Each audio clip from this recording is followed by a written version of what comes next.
Hey there, it's Alex Campbell for PC Gamer, and I'm here to talk about Massive's latest addition in the Watch Dogs franchise, Watch Dogs Legion.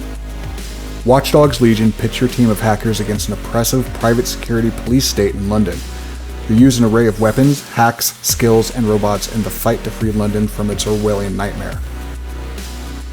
This Black Mirror-like romp through the heart of the British Empire is full of technical eye candy for the GPUs that can take it, but as I found out, even modest GPUs can present an immersive experience at an acceptable frame rate.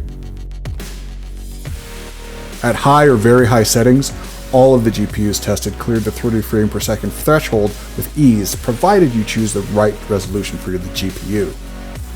While Watch Dogs bills itself as a game tuned for NVIDIA's RTX series of GPUs, you won't have any problems running it on recent AMD GPUs either, so long as you keep expectations in check.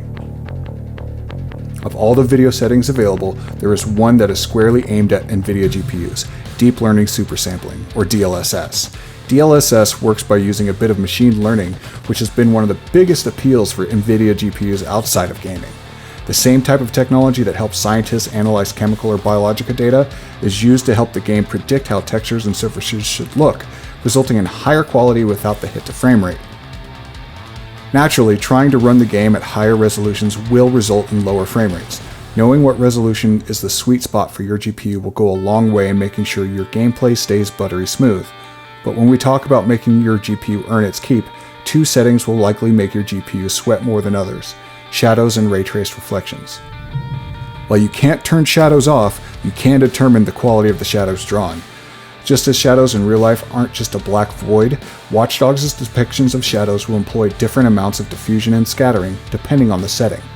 At its lowest setting, the shadows presented will look sharp and highly contrasted against the surface they fall upon. As you increase quality, the shadows soften while also remaining consistent with the objects that cast them. The shadows look really good when set to high or very high, but Ultra requires computing horsepower that might be better spent elsewhere. Ray-traced reflections really increase the wow factor of the visuals, but require a lot of computing power for GPUs that aren't designed for those types of calculations in mind. Simply put, more recent and let's say pricey GPUs like the NVIDIA RTX line have these capabilities and can handle the intense mathematical operations needed. That said, ray tracing is still expensive, so running at 4K at ultra settings with ray tracing on will make even the RTX 2080 Ti struggle a little bit. Keep in mind that the ray tracing is turned off by default at all 5 of the quality presets, so those with more modest GPUs won't have to worry about it. Before I go, I should point out that Watch Dogs Legion offers some feedback about your currently selected graphics options in the settings UI. While a bit vague on the GPU and CPU load, the UI does offer up an estimate of the required VRAM with both a bar and a numerical fraction. Keeping the value below the maximum will help keep your FPS high. For more details on GPU performance in Watch Dogs Legion, visit PCGamer.com. That's all for now. Hack the planet and encrypt all the things.